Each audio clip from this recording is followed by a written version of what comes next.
Vale, pues por último vamos a ver la persiana Color Mapping. Desde aquí vamos a controlar la diferencia de tono entre las zonas claras y las zonas oscuras del render. Desde Dark Multiplier controlaremos la claridad de las zonas oscuras y desde Bright Multiplier la claridad de las zonas claras. Vamos a renderizar con distintos valores para ver cómo se modifican.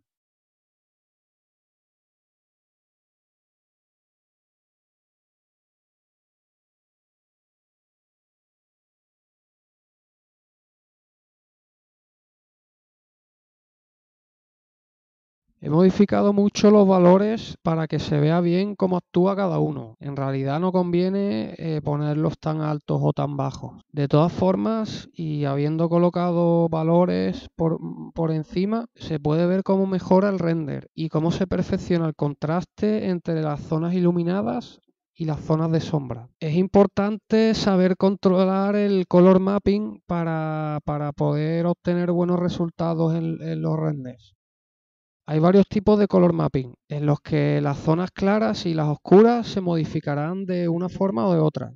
Tenemos que tener cuidado a la hora de seleccionar el tipo de color mapping, porque aparte de modificar la claridad, modifican la saturación de los colores de la escena. Y hay algunos tipos de color mapping que desaturan mucho el render. Por esto es porque no me gusta ajustar la iluminación de la escena con un override, con un material blanco, como comentamos al principio del tutorial, porque podemos estar modificando la saturación de los colores de la escena sin darnos cuenta, porque lo vemos todo en blanco. Y luego, a la hora de mostrar los materiales definitivos, pues no, nos podemos llevar una sorpresa. Vale, pues una vez que tengamos claro cómo manejar los parámetros, vamos a guardar los presets para facilitar el trabajo en futuras escenas. Vamos a guardar nuestro preset de render de prueba. Dejamos el color mapping como al principio. Esto lo tocaremos cuando tengamos el render casi listo.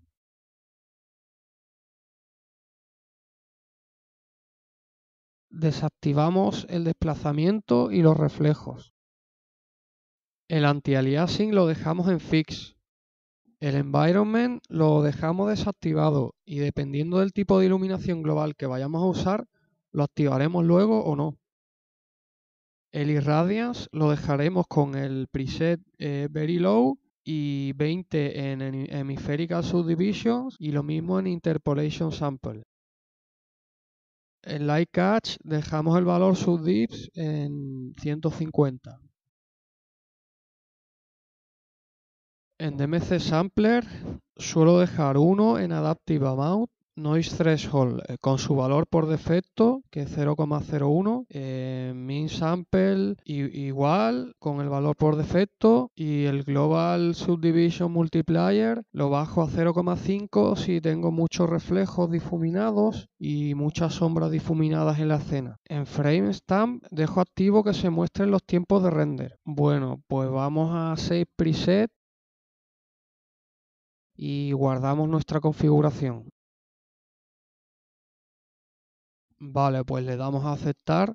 Bueno, pues para los renders en los que tenemos casi todo ya configurado, conviene desactivar el cartel del tiempo de render, porque se nos puede olvidar a la hora de hacer el render definitivo. El Global Subdivision Multiplier conviene ya subirlo a 1. El Adaptive Amount lo bajo a 0,85. El Noise Threshold lo suelo dejar en 0,005. Hay que tener en cuenta que bajar este valor puede aumentar mucho el tiempo de render. En el Irradiance Map subo los presets a Medium, los Hemispherical Subdivision a 50, Interpolation Sample a 100.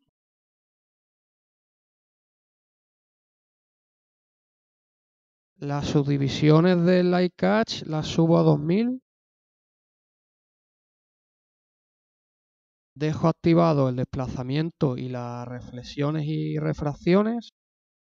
El anti-aliasing lo cambiamos al definitivo a Adaptive DMC y activamos el filtro Michel Netravali. En Adaptive DMC Image Sampler subimos las subdivisiones mínimas a 3 y las máximas a 6.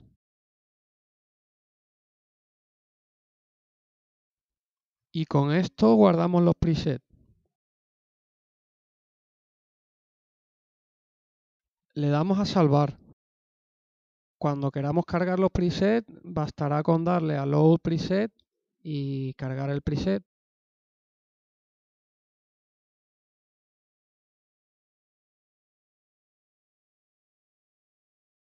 O darle directamente a los últimos presets que salen arriba en la persiana.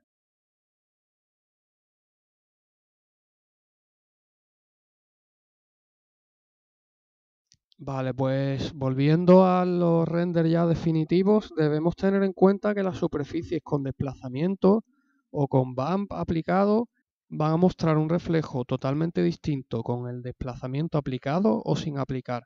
Así que tendremos que tener el desplazamiento activado cuando estemos con el color mapping calculando la iluminación de las escenas claras y las de sombra. Volvemos a poner los valores que teníamos en color mapping, activamos el desplazamiento y vamos a subir un poco el Generate GI del césped para ver mejor la diferencia. Renderizamos. Duplicamos el render para comparar. Bien, pues desactivamos ahora el desplazamiento y renderizamos. Bueno, pues vemos cómo cambia mucho la luz indirecta de esa zona. Así que mejor tener activado el desplazamiento cuando estemos ya acabando la configuración de la luz de nuestra escena.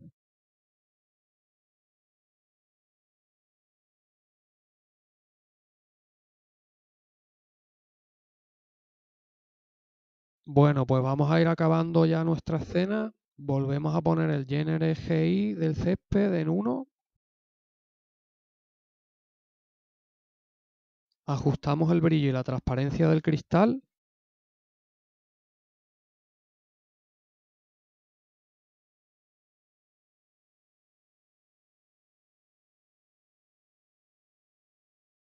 Renderizamos.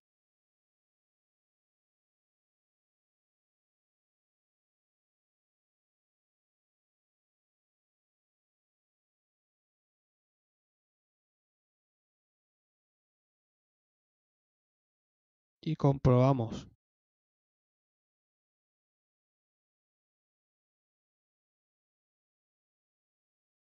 Bueno, pues metemos la esfera en una capa oculta para quitarla de la escena, pero no perderla por si acaso nos hace falta más adelante. Bien, pues vemos que en el render tenemos un defectillo en las lamas metálicas.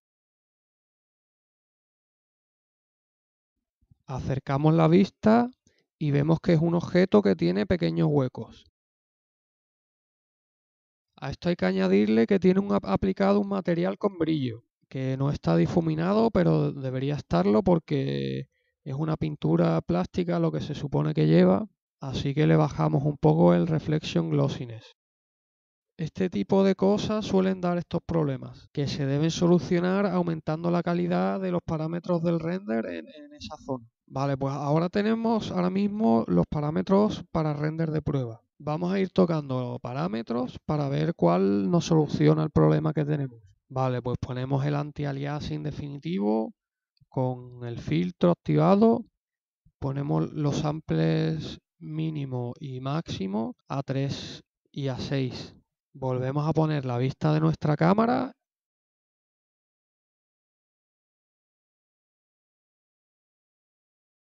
y renderizamos. Vale, pues parece que no ha mejorado mucho la cosa. Parece que no es la solución lo que hemos hecho, así que vamos a tocar ahora el Color Threshold y también el Noise Threshold. Así que dejamos activado Use DMC Sampler Threshold y vamos al DMC Sampler y bajamos el Noise Threshold a 0,001, que es un valor bastante bajo. Vamos a aprovechar y vamos a optimizar los valores de esta persiana. Bajamos Adaptive a 0,85 y subimos el Global Subdivision a 1. Duplicamos el render y renderizamos de nuevo.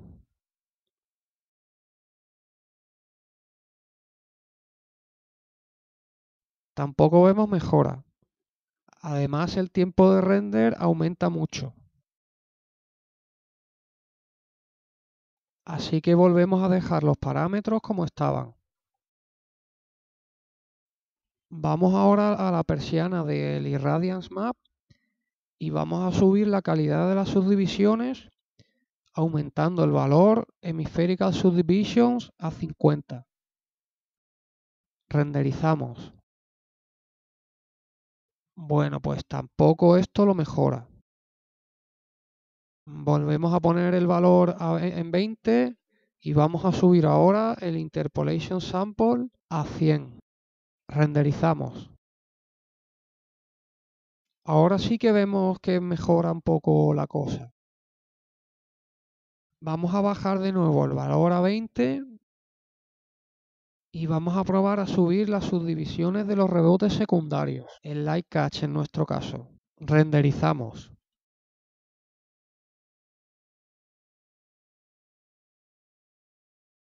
Vemos como también esto mejora el render en esa zona.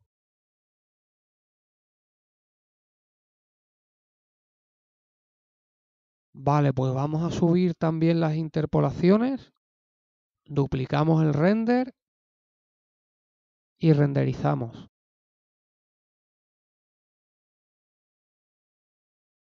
Vemos cómo mejora más aún. Vale, pues podemos sacar en claro de aquí por dónde debemos empezar cuando tengamos un problema de este tipo.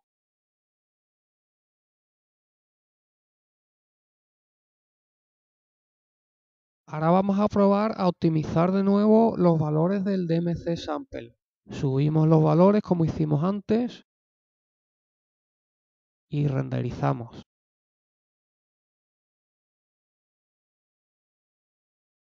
Ahora vemos cómo sí que mejoran el renderizado de esa parte.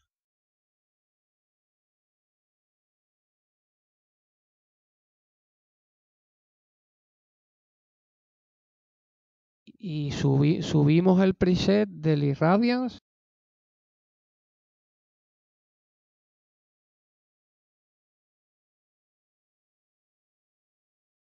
Vale, y vemos que también subiendo el preset mejora más aún la calidad en esa zona. Vale, al principio del tutorial expliqué que aumentando las subdivisiones e interpolaciones del Irradiance Map se disminuía el ruido en las superficies grandes y que disminuyendo el Noise Threshold, el Color Threshold o el preset del Irradiance se disminuía el ruido de las superficies pequeñas. Esto sigue siendo así, pero hay que tener en cuenta que para que los Noise Threshold, Color Threshold o los Threshold del Irradiance, para que esto actúe hay que tener un número suficiente de interpolaciones y de rebotes secundarios. Si estos valores están demasiado bajos, el subir los threshold no mejorará apenas el render y solo nos servirá para aumentar el tiempo de este. Vale, pues ya hemos dejado claro cómo solucionar el problema que teníamos. Pero ahora tenemos otro.